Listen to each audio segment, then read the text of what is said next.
Ada yang kontak kan waktu itu. Kenapa nggak rayain gitu 3 juta saya bilang, kalian yang bersyukur saya nyalain kamera. Saya bukan kebalikan, saya udah kaya dari dulu sebelum nyalain kamera udah punya duit. Jadi saya nggak makan dari kamera. Jadi mau satu Indonesia benci saya tetap kaya gitu. Saya nggak peduli.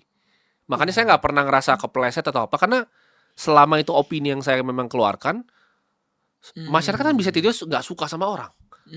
Kayak orang lagi bencananya bisa tiba-tiba orang nggak suka sama satu orang. Karena kenapa mereka pikirnya kita nggak tahu. Kita nggak bisa kontrol mulut semua orang gitu. Tapi kalau misalnya ada 1% aja orang yang terbantu, karena banyak mas yang datang ke saya bilang, oh hidup saya tuh beneran berubah karena dengerin kontenmu. Itu menurut saya udah lebih dari cukup. Misalnya Mas Atta bikin kayak gini, ada yang bilang, oh karena nonton podcast Mas Atta hidup saya berubah, apa nggak seneng gitu kan. Jadi saya nggak gitu peduli sih orang mau ngomong apa. Oke, itu mental yang dibutuhkan tuh.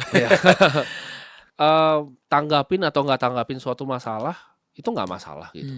Pilihan orang dan opini orang, balik lagi. Saya di sini berbeda. Saya bilang saya bukan orang entertain. Saya nggak datang dari dunia entertainment. Saya nggak peduli view. Saya nggak peduli di cancel satu Indonesia. Selama saya rasa saya bermanfaat untuk orang, saya lakukan terus. Gitu. Dan menurut saya orang seperti Mas Atta dan influencer lain harusnya begitu. Jadi jangan takut sama brand. Karena banyak kan takut kena brand.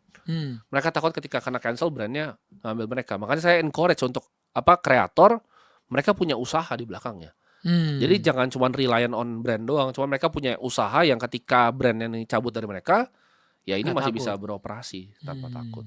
Saya gini, saya cabut dari Indonesia pun, saya nggak masalah kok gitu. Saya bisa hidup seumur hidup saya sampai mungkin 5 turunan tuh nggak habis gitu duitnya. Jadi aman gitu. Menurut saya aman-aman aja.